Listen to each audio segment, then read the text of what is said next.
Gas और bloating क्या चीज है?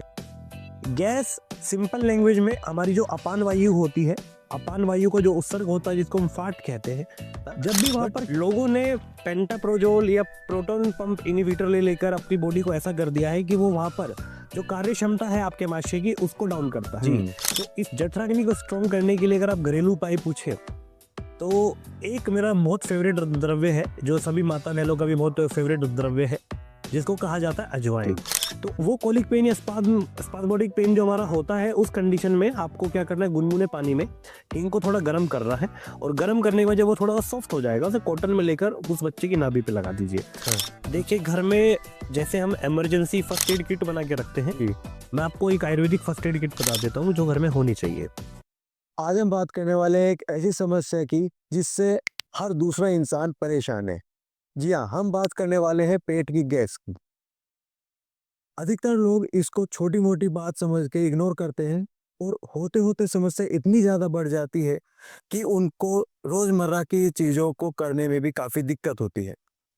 पेट फूल जाना, डकार आना या कपड़े टाइट लगना इतना ज़्यादा हो जाता है कि कई बार लोग बाहर निकलने से या अपने दैनिक कार्य करने से भी ऊब जाते हैं या वो करने में भी उनको मज़ा नहीं आता है। इसी सब पर बात करने के लिए हमारे साथ हैं डॉक्टर वैद आशुतोष जी, जो काफ़ी समय से प्राकृतिक चिकित्सा और आयुर्वेदिक चिकित्सा के माध्यम से लोगों को इनसे निजात दिला रहे हैं। स्वागत है डॉक्टर साहब आपका। डॉक्टर साहब, सबसे पहले तो आप ये बताइए कि आयुर्वेद में गैस या ब्लोटिंग को कैसे देखा जाता है? बिल्कुल। देखिए शशांक जी, आयुर्वेद दृष्टिकोण से अगर हम बात करते हैं तो हमारी जो वात है ये पूरा का पूरा संदर्भ ही वात से लिया गया है। गैस और ब्लोटिंग क्या चीज है?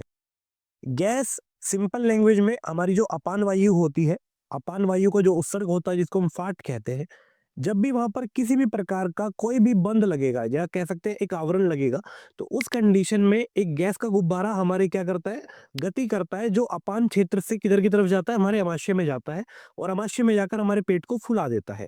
उसी पेट को फूलने को सामान्य भाषा में गैस कहा जाता है और उसी गैस को बाहर निकालने के लिए हम बहुत सारे प्रयास या प्रयत्न करते हैं। तो डॉक्टर साहब, जैसे अभी आपने कहा कि गैस के बनने में आहार का भी काफ़ी रोल रहता है, तो ऐसी कौन-कौन सी गलतियाँ लोग दैनिक जीवन में कर देते हैं जिससे उनको गैस की दिक्कत होती है? बिल्कुल, क्वेश्चन बहुत सटीक है कि जब आहार से रिलेटेड बात है तो आहार में कौन-कौन सी हम गलतियाँ कर रहे हैं और आज के समय में सबसे बड़ी जो गलतियाँ हमारा यूथ कर रहा है और यूथ को देख-देख कर जब यूथ लेकर आ रहा है तो उसके माता-पिता भी जो है उस चीज़ में गलतियाँ कर रहे हैं। तो वो उस गलती में सबसे बड़ी चीज़ आती है फास्ट फूड, अच्छा। जिसको हमारे शास्त्रों में विरुद्ध आहार कहा जाता है। तो ये विरुद्ध आहार 18 प्रकार से होता है। इसमें एक छोटा-सा एग्ज़ाम्पल आपको देता हूँ। जैसे आजकल जिम करने वाले लोग अपनी गेनिंग के लिए क्या करना चाह रहे हैं, वो बनाना शेक बहुत पीते हैं। वो दूध में बनाना को बिल्कुल शेक बनाकर पीना पसंद करते हैं। ट्रेनर भी बताते हैं कि आप इसको लेना चाहिए। ये बहुत बड़ा विरोध है। इससे बहुत प्रकार के त्वचा विकार और बहुत प्रकार के आमाशय या कह सकते हैं कि आमगत विकार जो होने हैं वो अपने उत्पन्न होने के चांसेस रहते हैं। अच्छा।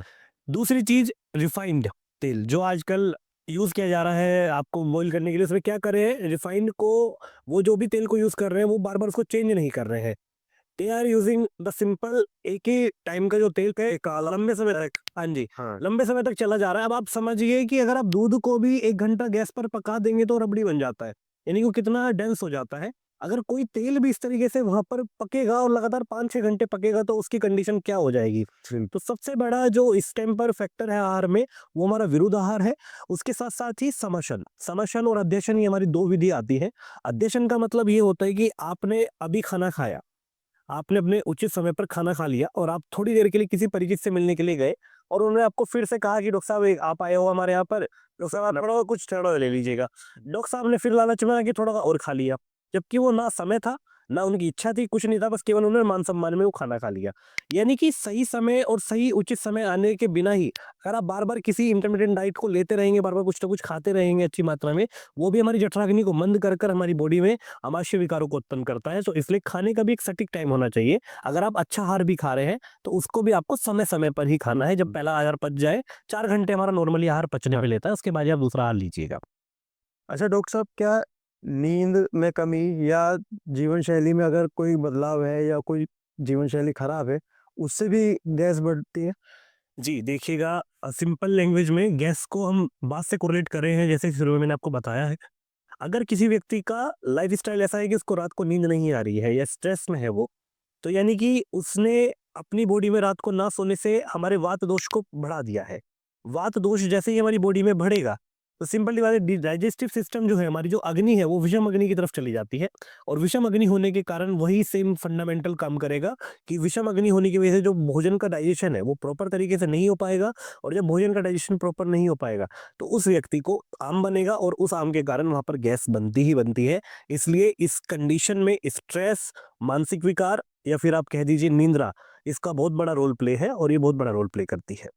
डॉक्टर साहब, अभी आपने जिक्र किया आम का, हुँ। तो ये क्या है? इसको थोड़ा सरल भाषा में बताइए, क्या चीज़ है? जी, आम देखिए वो है, जैसे घर की जल की निकासी के लिए हमारे सभी के घर में नालियाँ बनी होती हैं। जी। पर कुछ स्थान घर में ऐसे होंगे जहाँ पानी रुकता होगा और आप उसे अगर समय पर वहाँ पर से क्लीनिंग नहीं करेंगे, तो वहाँ पर क्या हो जाएगा, वहाँ पर काई लग जाएगी और पूरा पानी सड़ जाएगा। इसी तरीके का आम होता है हमारी बॉडी में। जैसे हमारे पेट में एक डाइजेस्टिव फायर होती है जिसे जठराग्नि कहते हैं, अगर उस जठराग्नि की अवस्था मंद है, हुँ। वो उस तरीके का आहार नहीं पचा सकती जिस तरीके का आहार करने का आपने आज विचार करा है। मान लीजिए मैंने आज सोचा है कि आज मैं कुछ केक या पेस्ट्री या दूध का बना कोई प्रोडक्ट खाऊँगा और मेरी अग्नि मुझे लग रहा है मंद है। अग्नि कैसे मंद पता लगेगी वो भी मैं आपको बताऊँगा। सो आपको मुझे दिख रहा है कि मेरी अग्नि मंद है और मैंने आज दूध का कोई प्रोडक्ट लेने की इच्छा रखी और मैंने वो प्रोडक्ट लिया। तो लेने के बाद क्योंकि अग्नि तो उतनी उचित मात्रा में नहीं थी जितनी मात्रा में वहाँ पर दूध के प्रोडक्ट को पचाने के लिए हमें चाहिए थी। ज़रूरी है। तो अब क्या होगा, वो प्रोडक्ट हमारी बॉडी में निष्क्रिय है, जैसे वो पानी पड़ा हुआ था ऐसे निष्क्रिय होके पड़ जाएगा। उस समय के बाद में वो सड़ जाएगा और सड़ने के बाद में कुछ टॉक्सिन्स के रूप में हमारी बॉडी में दुष्प्रभाव दिखाएगा। उसी को कहा जाता है आम। अच्छा। जी। अभी जो आपने ज़िक्र किया जठराग्नि का, कि कैसे पता चले कि ये उचित है, अब हमको ये खाना चाहिए या नहीं खाना चाहिए, थोड़ा-सा बताइएगा? जी, देखिए जठराग्नि को एनालिसिस करने के लिए सबसे अच्छा सिस्टम आप खुद है। अगर आपने भोजन किया, सुबह उठे, उठने के बाद में आपको प्रॉपर नेचुरल कॉल आई है और आप सीधा मोशन के लिए गए और आपका पेट ऐसा साफ हुआ कि आपको लग रहा है कि हाँ यार मैं फ्रेश हो गया हूँ हाँ। और मुझे कहीं भी जाने के टाइम पर ये सोचना ना पड़े कि मुझे दोबारा मोशन आ सकता है या नहीं आ सकता है, वो जठराग्नि सबसे अच्छा दिखाता है। अच्छा। दूसरा, जठराग्नि मध्यम किसकी है?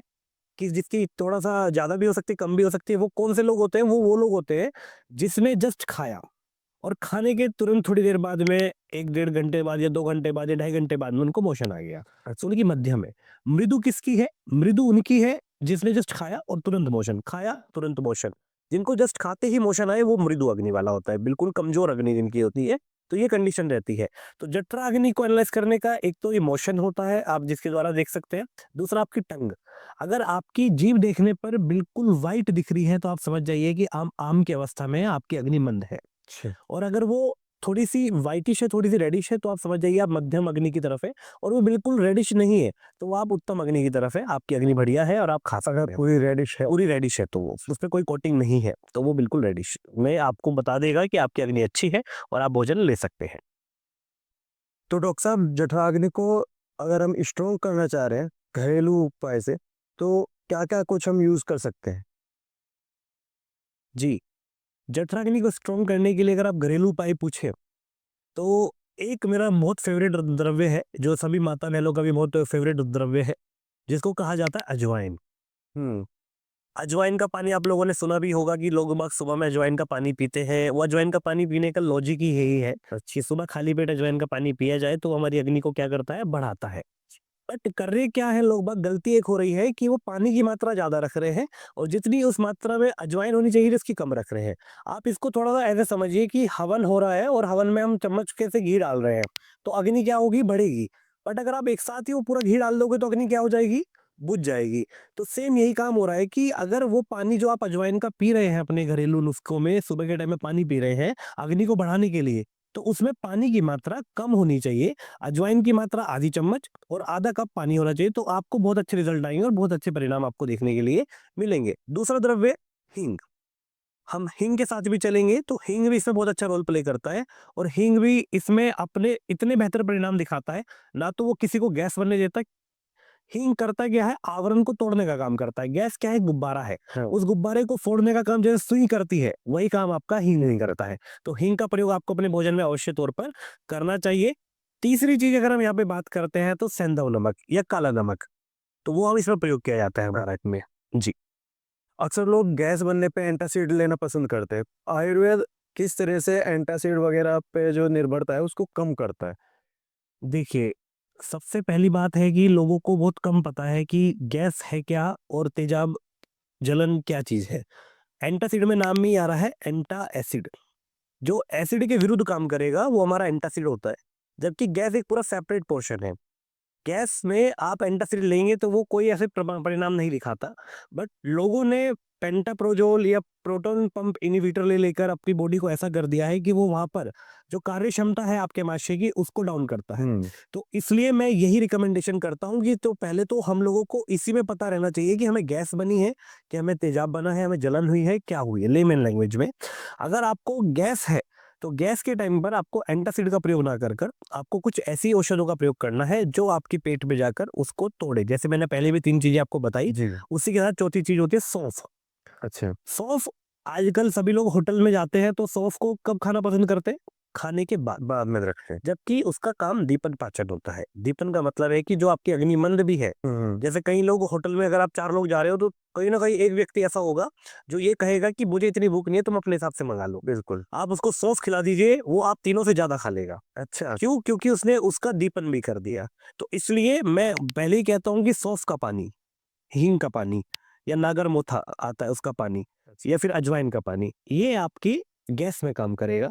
या सिंपल लैंग्वेज में बच्चों को, जो छोटे बच्चे बहुत परेशान होते हैं, वो अपनी माँ का दूध पीते हैं जब नवजात शिशु, तो वो बता नहीं पाते कि हमें क्या हो रहा है, मगर रोते हैं रात को, होते रहे। जिसे कोलिक पेन के नाम से जाना जाता है बेसिकली। तो वो कोलिक पेन या स्पाज्मोडिक पेन जो हमारा होता है, उस कंडीशन में आपको क्या करना है, गुनगुने पानी में हींग को थोड़ा गर्म करना है, और गर्म करने के बाद जब वो थोड़ा सॉफ्ट हो जाएगा, उसे कॉटन में लेकर उस बच्चे की नाभि पे लगा दीजिए। हाँ। वो बच्चे को 10 से 15 मिनट के अंदर ही इतना अच्छा रिलीफ मिलता है, और ये बच्चों को ही नहीं, बड़ों को भी मिलता है। नाभि हमारे पूरी बॉडी का एक तरीके का कंट्रोल सिस्टम होता है, तो यहाँ से भी बहुत सारी चीजें कंट्रोल की जाती है। तो आप ये कुछ काम करेंगे तो बहुत अच्छे काम असर होंगे।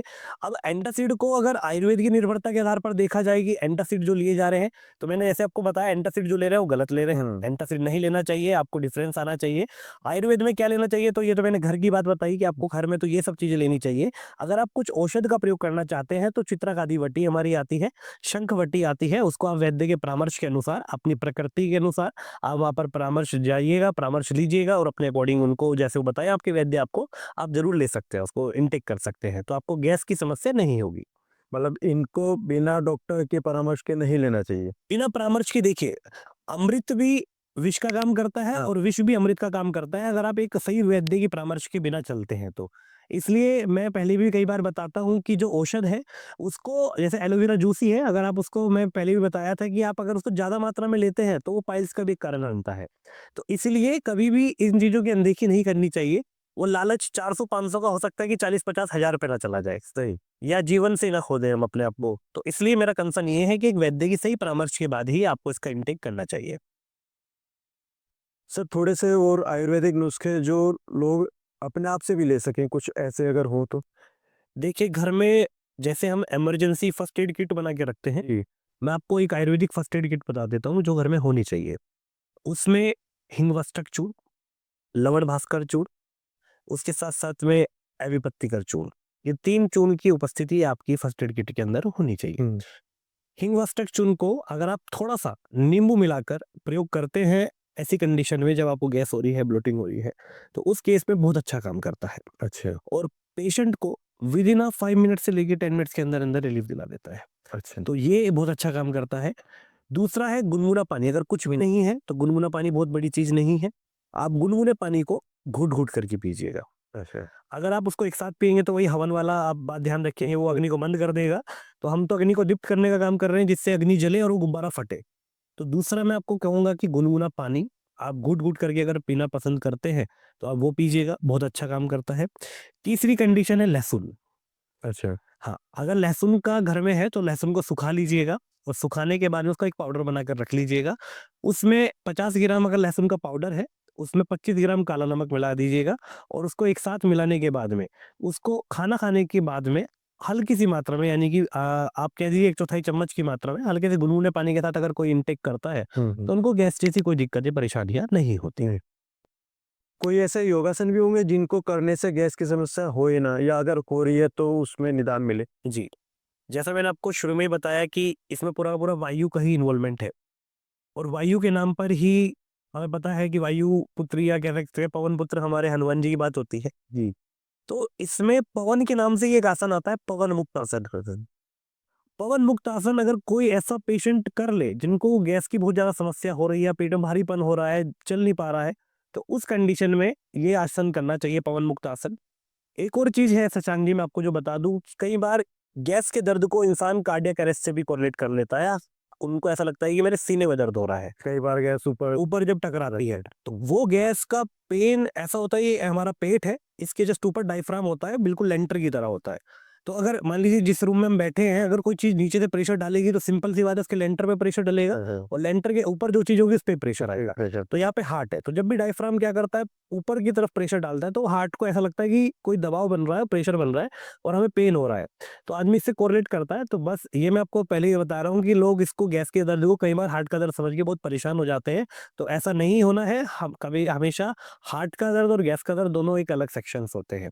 दोनों में अंतर कैसे करें? दोनों में अंतर देखिए, हार्ट वाली जो हमारा पॉडकास्ट है जो हमने आपके साथ किया था, अगर वो देखेंगे लोग तो उनको पता भी लगेगा। मैं फिर भी एक बेसिक सा बता देता हूँ कि कभी भी हार्ट का दर्द होता है तो उसका एक रेडिएटिंग पेन स्टार्ट होता है जो लिटिल फिंगर से स्टार्ट होकर हाथ से जाता है और वो यहाँ पर एक खिंचाव बनाता है गले की तरफ में ही। और जो गैस का दर्द होगा वो आपको पेट में भारीपन दिखाएगा, पेट में भारीपन के साथ में आपको खुद फील होगा कि ऊपर की तरफ कुछ टकरा रहा है। वो पेट का दर्द या नोच पे, स्टर्नम के जस्ट नीचे जो हमारी ये हड्डी होती है बीच की, इसके बिल्कुल नीचे दर्द होगा तो वो आपका गैस का दर्द हो रहा है। ये छोटा सा बेसिक डिफरेंस है दोनों में। डॉक्टर साहब, क्या गैस की समस्या में पंचकर्म भी कुछ समस्या का समाधान करता है? बिल्कुल शशांक जी, पंचकर्म भी बहुत अच्छा कार्य करता है। जब भी कभी कोई गैस की समस्या व्यक्ति को होती है, उस कंडीशन में करना क्या होता है, हमारे यहाँ पर पंचकर्म में 5 कर्मों में मुख्य कर्म में एक आता है बस्ती चिकित्सा। तो बस्ती में भी हमारी 2 प्रकार की बस्ती होती है। एक हमारी कषाय प्रधान होती है जिसको आस्थापन बस्ती या निरुबस्ती कहा जाता है। वही इसमें सबसे अच्छा रोल प्ले करती है। वो क्या करती है, जो आम अंदर बन चुका है, टॉक्सिन जो अंदर बन चुके हैं, उसका विखंडन करती है और उसको शरीर से बाहर निकालती है। जब वहां पर आम या जो टॉक्सिन बने हैं वही बॉडी में नहीं रहेंगे, तो सिंपल सी बात है कि वहां पर वो जो गैस आपको परेशान कर रही थी वो किसी भी रूप में परेशान नहीं करेगी और हमारा जो रोगी है वो आरोग्य की तरफ अग्रसर होगा। डॉक्टर साहब, जैसे अभी जिक्र हुआ गैस और एसिडिटी में अंतर का, तो कैसे लोग ये मालूम करें कि उनको गैस हुई है या उनको एसिडिटी हुई है? बिल्कुल सजान जी, देखिएगा, दोनों चीजों में बहुत बड़ा गैप है और इसको एक सामान्य लैंग्वेज में समझाने की कोशिश करता हूं मैं आपको। हमारा जो फूड पाइप है, जिसके द्वारा हमारी, जिसको आहार नलिका कहा जाता है, वो एक पाइप है जो हमारे आमाशय तक भोजन को लेकर जाता है।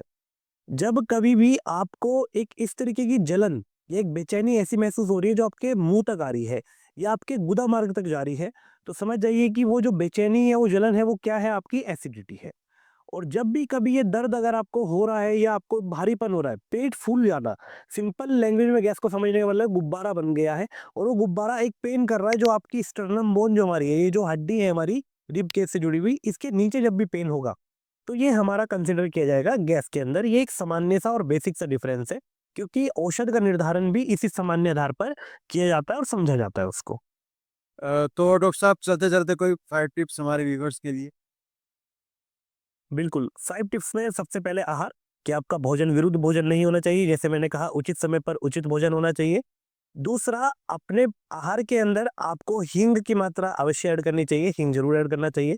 तीसरा, आपके लिए वॉक, डेली हमें खाना खाने के बाद में 100 से 200 कदम अवश्य चलना चाहिए, सतपथम गच्छामि ऐसा बोला भी गया है हमारे शास्त्रों में। चौथी चीज़, योगासन, योगासन अवश्य तौर पर होने चाहिए। और पाँचवाँ चलता-चलता जो मैं आपको बताऊँगा, गुनगुना पानी अगर आप अपनी बॉडी में ले रहे हैं, इनटेक कर रहे हैं, जो आज के टाइम में सभी लोग ले रहे हैं, उसको लीजिएगा, पर उसको हमेशा घूँट-घूँट करके चाय की माफ़िक लीजिएगा, जिससे कि आपको किसी दिक्कत, कोई भी दिक्कत ना आए। धन्यवाद डॉक्टर साहब। तो आशा है आज के पॉडकास्ट में मिली जानकारी से आपको लाभ होगा। अगर आप आगे भी इसी तरह की वीडियो देखना चाहते हैं तो हमारे चैनल को सब्सक्राइब कर लीजिएगा और अपने साथियों के साथ, दोस्तों के साथ, रिश्तेदारों के साथ भी इसको ज़रूर से शेयर कीजिए। साथ ही साथ अगली वीडियो आप किस टॉपिक पे चाहते हैं हमको कमेंट सेक्शन में ज़रूर बताइएगा। धन्यवाद, तब तक के लिए नमस्कार। स्वस्थ रहिए, मस्त रहिए।